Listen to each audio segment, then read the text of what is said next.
Assalamualaikum warahmatullahi wabarakatuh. Selamat pagi pendengar dan pemirsa COVID Talk dimanapun Anda berada.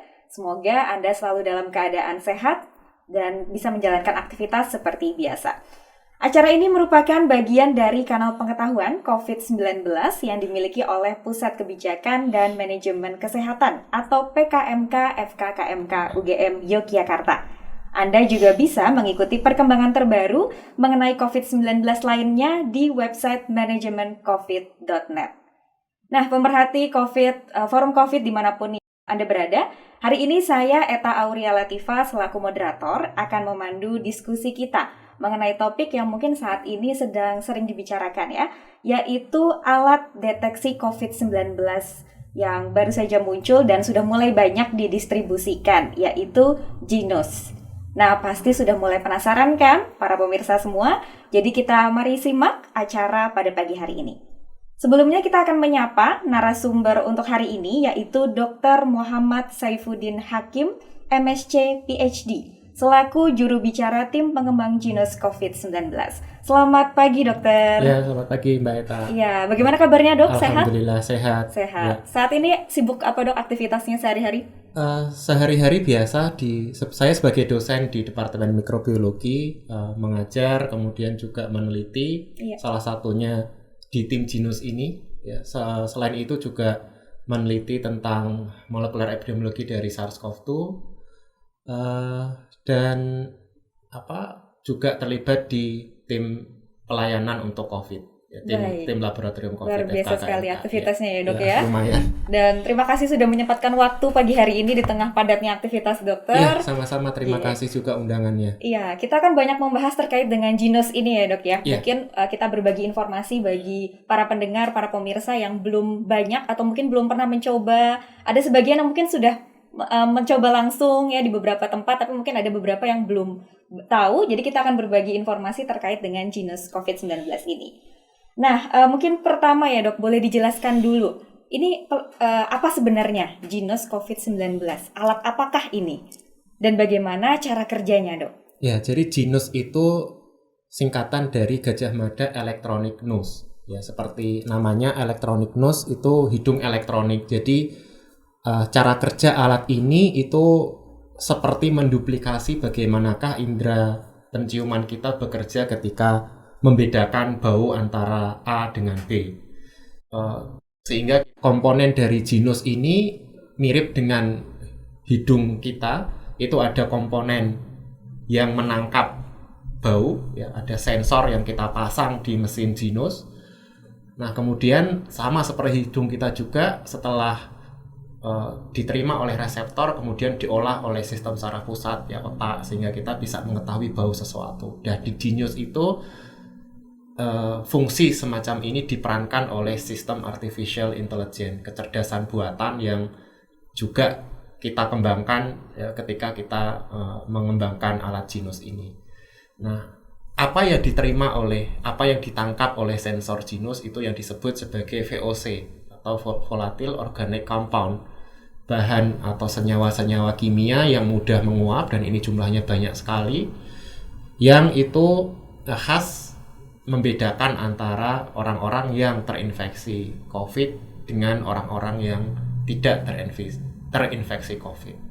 Dan kita memetakan pola VOC ini dari ribuan pasien COVID dan non-COVID melalui uji profiling dan diagnostik, sehingga kita bisa membedakan pola VOC antara kedua kelompok tersebut, dan itu yang akan diolah oleh sistem artificial intelligence yang ada di Genos. Jadi kurang lebih sistem bekerjanya semacam itu.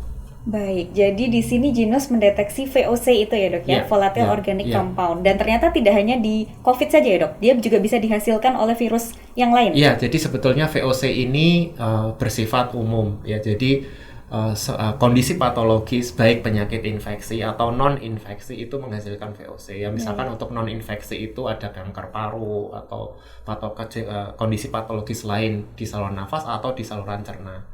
Nah, saat penelitian kita berusaha untuk bisa memetakan polanya, pola VOC yang untuk COVID dan bagaimanakah pola VOC pada orang-orang non-COVID, dan itu pada saat uji profiling dan juga uji diagnostik yang sudah kita selesaikan sampai bulan Desember 2020, itu selalu kita bandingkan dengan gold standard yang dipakai untuk deteksi COVID, yaitu PCR. Jadi selalu komparasinya dengan gold standard, yaitu pemeriksaan PCR.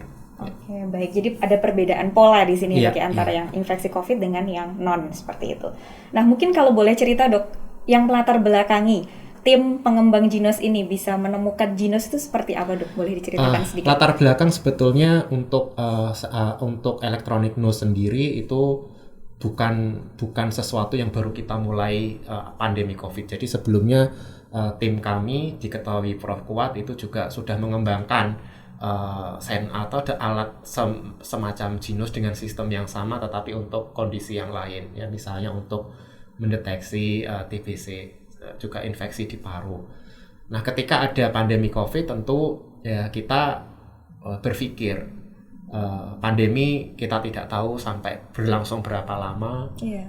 Harapan kami sesuai dengan idealisme peneliti ya. Saya rasa semua peneliti tentu punya idealisme ingin melakukan inovasi, misalnya dalam hal diagnostik adalah bagaimana bisa membuat atau mengembangkan suatu alat diagnostik yang murah, ya, kemudian non-invasif, ya, kemudian tidak membutuhkan alat-alat lab yang sangat complicated, ya, dan tetapi keunggulan tersebut tidak boleh mengorbankan akurasi dari alat diagnostik itu sendiri. Jadi kalau kita bandingkan ya, kalau misalnya selalu bergantung pada misalnya PCR, semua orang di screening pakai PCR itu kan juga mahal. Ya, kemudian invasif ya, karena banyak orang itu tidak nyaman dengan dicolok hidung bolak-balik ya.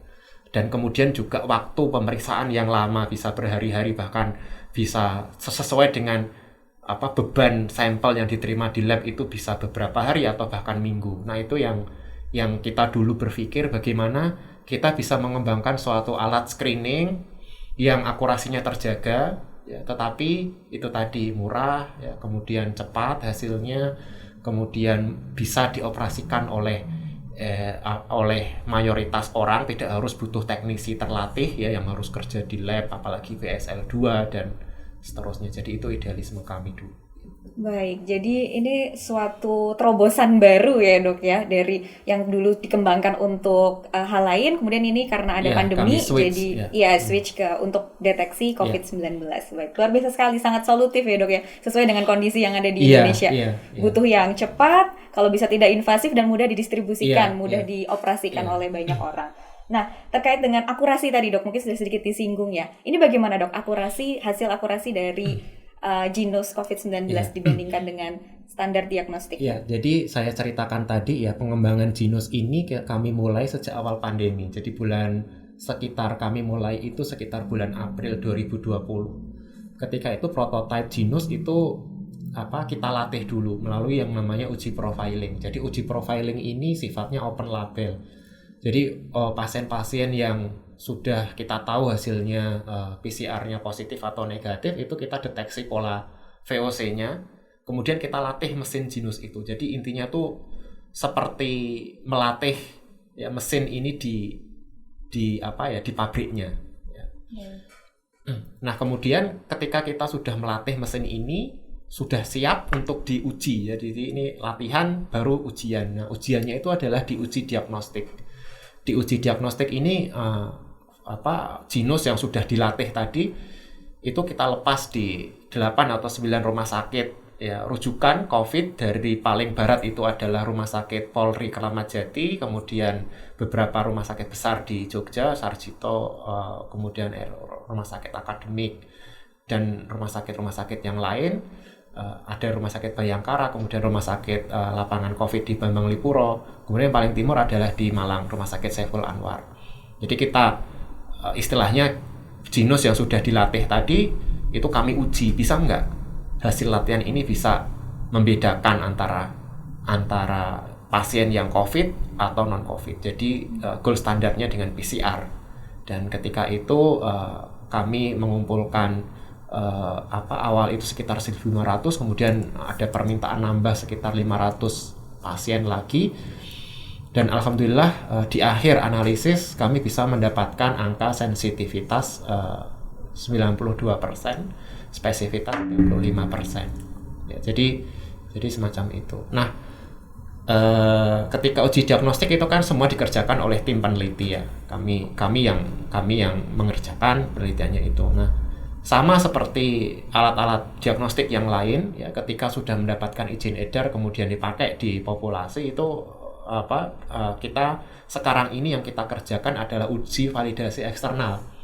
Jadi genus yang sudah kami uji di uji diagnostik tadi sekarang akan diuji lagi oleh tim independen di luar peneliti ya. Dan sama dibandingkan dengan PCR juga ya. Jadi dan ini dikerjakan oleh tim independen di luar kami, di luar tim peneliti. Jadi yang sekarang ini akan mengerjakan uji validitas eksternal itu ada tim dari Universitas Andalas ya, Dr. Andani, kemudian ada dari Universitas Indonesia, kemudian ada Universitas UUI, UNER ya, dan ada beberapa universitas lain yang juga kami berterima kasih juga ikut bersedia untuk melakukan uji validitas eksternal. Jadi ini juga sama seperti alat diagnostik yang lain, misalnya rapid antigen, itu juga dilakukan uji validitas eksternal oleh tim independen juga, dan kebetulan lab kami, lab COVID FKKMK itu juga menjadi salah satu lab untuk rujukan untuk tes validitas eksternal rapid antigen, sehingga kita tahu sensitivitasnya, spesifitasnya gitu ya.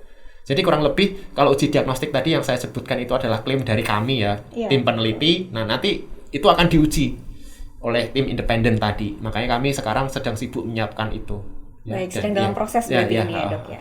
Setelah uji validitas eksternal, tahapan berikutnya mungkin ada rencana apa, Dok, untuk pengembangan genus ini? Kalau pengembangan genus tentu karena ini berbasis artificial intelligence, jadi dengan kalau artificial intelligence itu kan semakin banyak, semakin tinggi, semakin besar database yang kita masukkan, itu kan akurasinya minimal terjaga atau lebih tinggi ya. Jadi yang kami kembangkan terus itu adalah kami akan tetap mengumpulkan ya pola sampel nafas itu, kemudian untuk bisa mengupgrade sistem AI yang ada di genus. Jadi sistem AI-nya genus itu akan selalu mengalami perbaruan, sama seperti kita mengupgrade misalkan Windows atau sistem operasi yang lain. Nah, kurang lebih seperti itu, dan itu yang harus diperhatikan oleh setiap user atau operator genus yang sudah memakai genus di lapangan. Ketika ada notifikasi untuk mengupgrade AI, mereka harus melakukan upgrade AI ya. Seperti itu. Baik, oke. Jadi sudah ada rencana terus pengembangan berikutnya ya, Dok, ya, untuk artificial intelligence. Nah, untuk pemirsa mungkin ini menjadi pertanyaan para masyarakat ya, Dok. Kan ini kita menggunakan hembusan nafas ya, Dok, ya, sampelnya. Adakah hal-hal yang mungkin bisa mengganggu dalam proses pengambilan sampel yang harus mungkin diperhatikan oleh masyarakat sebelum mereka melakukan tes genus? Ya, jadi sebagaimana uji diagnostik yang lain tentu ada hal-hal yang harus diperhatikan karena ini berbasis hembusan nafas. Tentu hal-hal yang bisa mengganggu ya itu harus diperhatikan oleh subjek yang akan diperiksa dengan tes genus, dan ini juga kami identifikasi ketika uji diagnostik ya. Dan beberapa hal yang sudah jelas mengganggu pembacaan genus itu adalah terutama makanan dan minuman yang berbau menyengat ya, petai, jengkol dan sejenisnya itu ya, yang itu akan mengganggu pembacaan, sehingga di akhir uji diagnostik ya, ketika kita membuat SOP itu kami masukkan komponen itu, bahwa subjek atau orang yang akan diperiksa dengan tes genus itu minimal setengah jam sampai 1 jam sebelum dilakukan tes pemeriksaan itu harus berpuasa dari makan makanan ya tadi ya. Kalau hanya minum air putih tidak masalah. Baik. Termasuk minuman yang mungkin berasa atau seperti kopi, teh itu juga mengganggu. Akan mengganggu juga. Dan ini bisa menghasilkan hasil false positif.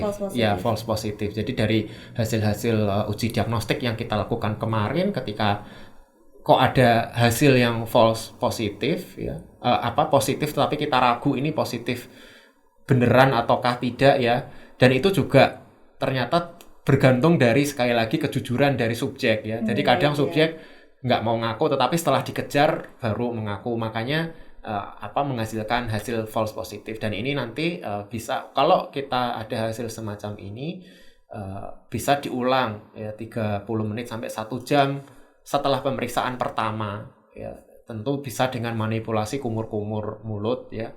sehingga bisa diulang lagi pemeriksaannya. Jadi pemeriksaan jinus tidak langsung diulang saat itu juga, karena VOC juga butuh istilahnya dikumpulkan lagi ya, harus menunggu beberapa saat supaya VOC-nya sama, kurang lebihnya sama. Oleh karena itu beberapa operator ketika dok kok bisa periksa sekarang sama ngambil sampelnya duplo, yang satu negatif, yang satu positif, ya memang itu tidak dianjurkan semacam itu. Jadi harus ada jeda. Ada jeda ya, supaya minimal 30 menit sampai 1 jam. Ya. Baik. Nah, mungkin setelah itu misalnya adakah maksimal pemeriksaan? Misalnya kok ternyata positif terus dok, misalnya sekarang positif, kemudian nanti dicek 30 menit positif lagi. Apakah ada rekomendasi? Apakah setelah 2 kali positif kemudian nanti diminta untuk PCR atau bagaimana dok prosedur selanjutnya? Iya, jadi kalau misalnya tadi ya istilahnya positif tetapi dengan kecenderungan yang rendah atau istilah kami adalah low probability, kemudian ada kemudian ini setelah diperiksa kedua kalinya dengan jeda 30 sampai 1 jam dan sudah dilakukan manipulasi kumur-kumur di area rongga mulut dan masih positif juga, maka rekomendasinya adalah dilanjutkan konfirmasi dengan pemeriksaan PCR. Karena sekali lagi sampai saat ini posisi Jinus adalah sebagai alat screening ya, sehingga ketika memang mendapatkan hasil positif maka perlu konfirmasi dengan PCR. Baik. Untuk interpretasinya itu ada berapa ya dok? Tadi ada dikatakan low probability. Ya, jadi positif itu ada positif kuat, negatif kuat. Ya, jadi ada positif dengan high probability dan negatif dengan high probability. Jadi kalau positif dengan high probability itu angka probabilitas di mesin Jinus itu lebih dari 0,6. Ya, itu memang kita anjurkan untuk isolasi mandiri atau bisa dikonfirmasi dengan PCR jika memungkinkan.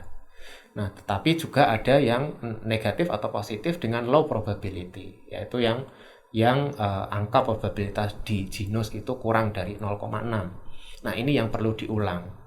Ya, dengan tadi ya, dengan adanya manipulasi seperti hasil yang positif tadi, maka ini perlu diulang 30 sampai 1 jam setelah pemeriksaan yang pertama. Jika hasilnya negatif, di pemeriksaan kedua berarti negatif. Jika hasilnya tetap konsisten, berarti kita perlakukan sebagai positif. Ya, biasanya hasil-hasil kami dulu membedakan antara low dan high probability ini karena ada beberapa hasil PCR itu yang borderline ya, angka CT value yang 32, 34 ke atas ya, yang sudah secara viral load itu rendah sekali, dan itu ada korelasinya ke sana. Ya. Baik.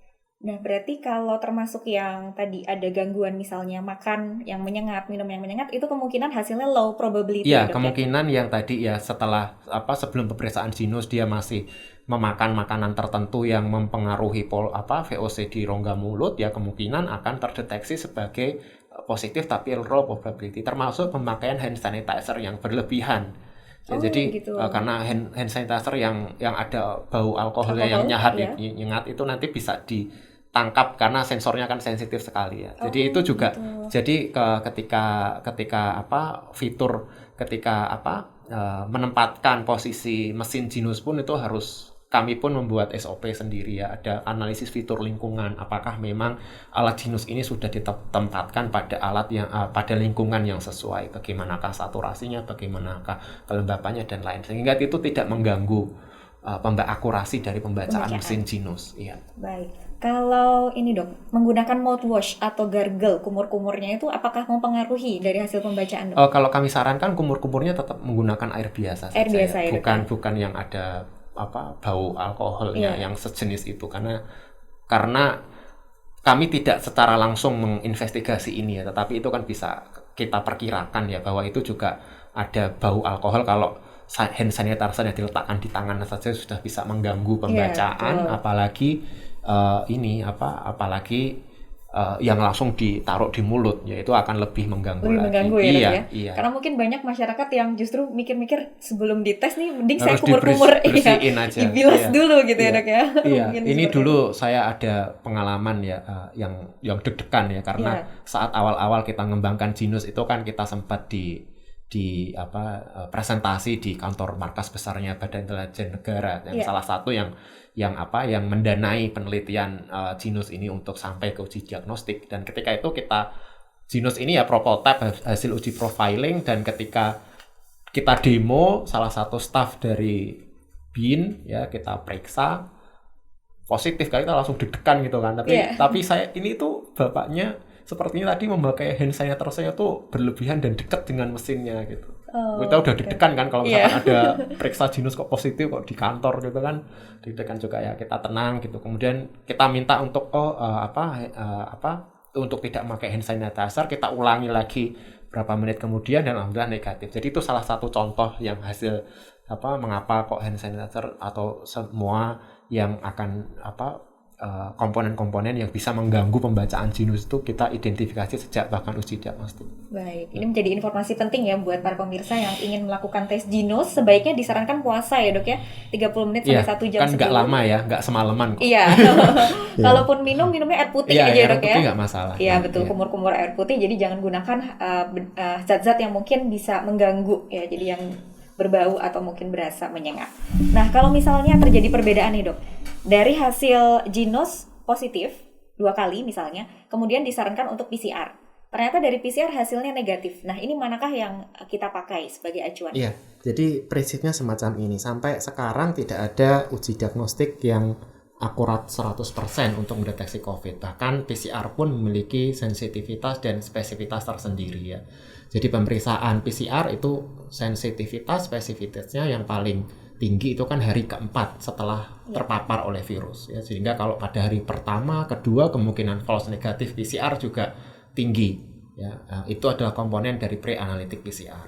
Sehingga ketika mengkonfirmasi hasil Genus dengan PCR, yang perlu diperhatikan pertama adalah timing pemeriksaan ya. Jadi yang timingnya dari hasil uji diagnostik kemarin itu kami menganalisis bahwa tes Genus itu sudah sensitif mendeteksi COVID. Perubahan pola VOC pada COVID itu kami deteksi sudah mengalami perubahan sejak hari kedua setelah seseorang itu terpapar infeksi SARS-CoV-2 ya.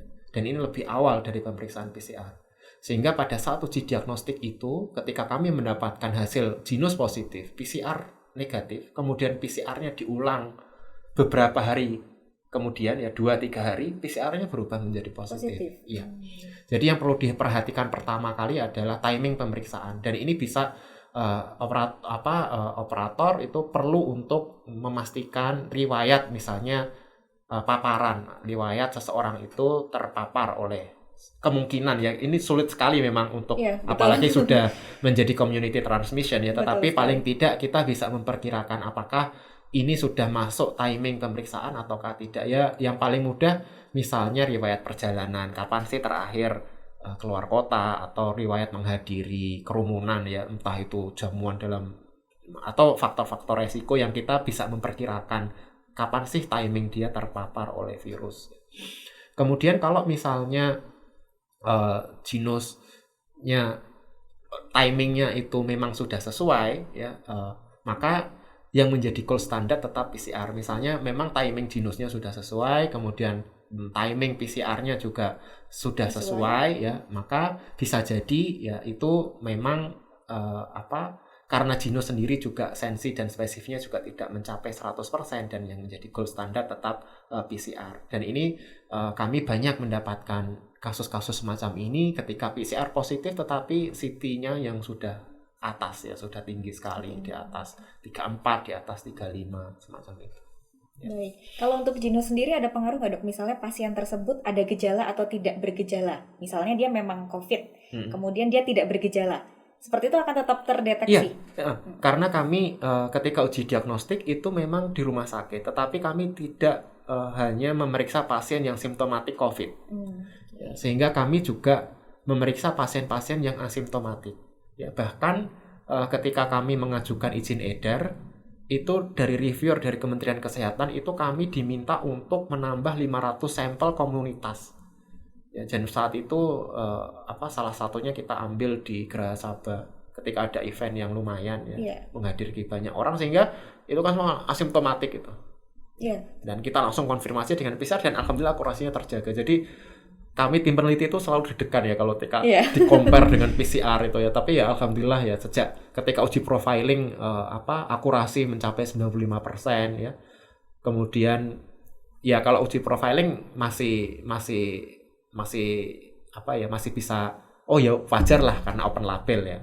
Itu masih training dataset kan. Tetapi ketika uji diagnostik ya udah deg-degan juga ini, kalau apalagi saat itu Genus sudah mulai mendapatkan pemberitaan secara masif ya di media sosial, di media-media online ya. Banyak yang menyaksikan juga ya dok ya. Kemudian ini nanti kalau uji diagnostik rumah sakitnya 8, 9 tersebar, ini nanti akurasinya masih sama seperti uji profiling ataukah tidak gitu. Jadi alhamdulillah tetap terjaga tadi ya. Baik, nah ini juga yang menjadi topik hangat saat ini dok, kan sudah mulai muncul varian baru dari COVID-19.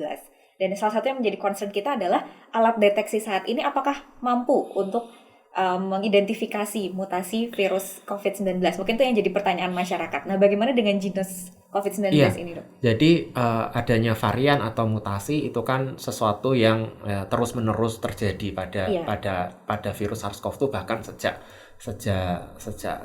awal ya, karena itu juga virus RNA meskipun angka mutation rate-nya itu relatif lebih rendah dibandingkan dengan virus RNA yang lain, tetapi ketika infeksinya atau populasi yang terinfeksi itu semakin tinggi, maka evolusi virusnya juga mendapatkan ruang sehingga lebih cepat munculnya varian-varian baru. Nah ini juga pertanyaan yang sering kami tim peneliti itu dapatkan ya, bisa tidak genus ini mendeteksi varian-varian baru. Nah sekali lagi genus ini yang dideteksi satu bukan virusnya, bukan direct diagnostik ya, bukan virusnya langsung yang kita deteksi, tetapi indirect, hanya VOC hasil perubahan metabolisme setelah seseorang itu terinfeksi oleh COVID dalam bentuk VOC tadi. Dan ini sampai saat ini kami perkirakan bahwa antara yang varian sebelumnya dengan varian-varian baru ini kemungkinan besar VOC-nya tidak banyak mengalami perubahan. Tetapi ya sekali lagi ini baru dugaan kami ya.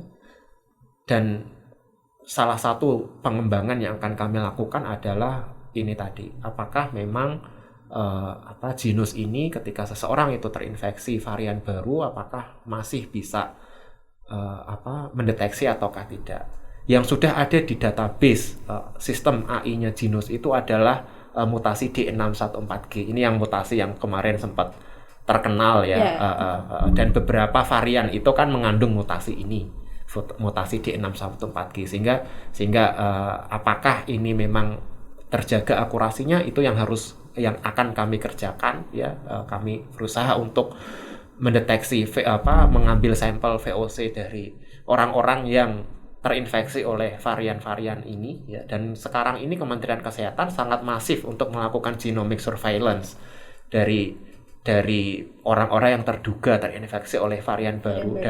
Dan salah satu yang mengerjakan juga lab kami ya, lab mikrobiologi bekerja sama dengan Pokja Genetik ya. Kita terakhir kemarin kita men-sequencing 16 pasien dari Cilacap ya yang terduga terkena varian dari India ya. Jadi kedepannya Genus juga ingin memastikan ya. Jadi saya kalau apakah bisa mendeteksi secara pasti, itu saya tidak berani menjawab karena kami peneliti itu kan menjawab harus berdasarkan evidence ya.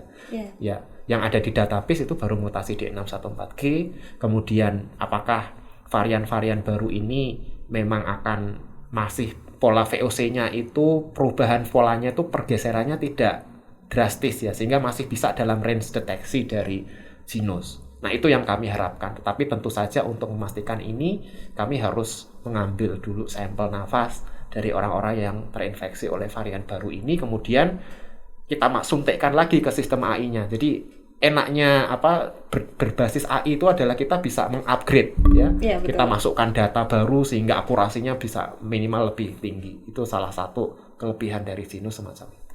Baik, jadi masih perlu data-data Ya, perkembangan lebih lanjut ya dok ya? kami masih harus memastikan lagi dengan mengambil pola sampel nafas dari orang-orang yang terinfeksi varian baru tersebut. Ya. Baik, terima kasih Dokter Hakim penjelasannya. Terakhir mungkin dok, Ya. adakah key message yang ingin disampaikan bagi para pemirsa pendengar COVID Talk 19 pada pagi hari ini? Monggo silakan. Ya, jadi key message-nya mungkin secara umum saja ya, tidak hanya terkait dengan Jinus, karena kita juga masih mengalami pandemi yang berkepanjangan. Kita tidak tahu pandemi berakhir, ya. Bahkan mungkin tugas kita sebagai tenaga kesehatan, sebagai peneliti, sebagai orang-orang yang bekerja di laboratorium pelayanan COVID, apalagi juga teman-teman tenaga kesehatan di rumah sakit, ya. Dengan kondisi sekarang ini, apalagi munculnya varian-varian baru yang diduga secara transmisi lebih tinggi, dari sisi keparahan penyakit juga beberapa varian itu menjadi lebih berat, ya.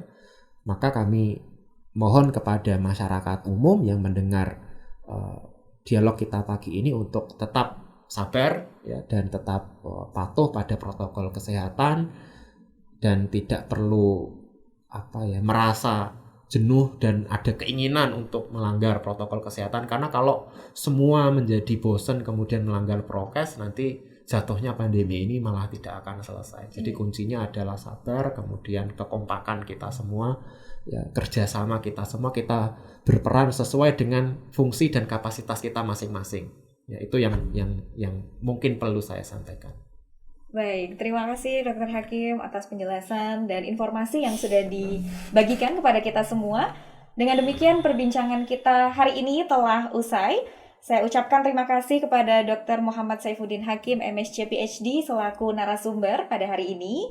Terima kasih pula untuk Anda yang telah mendengarkan dari awal hingga akhir COVID Talks pada hari ini. Semoga bisa bermanfaat dan memberikan pengetahuan baru, insight baru, update terbaru bagi kita semua. Nantikan podcast selanjutnya di website manajemencovid.net.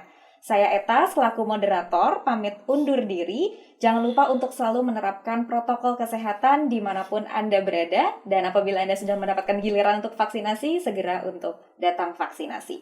Terima kasih, sampai jumpa. Wassalamualaikum warahmatullahi wabarakatuh. Waalaikumsalam warahmatullahi wabarakatuh. Thank you.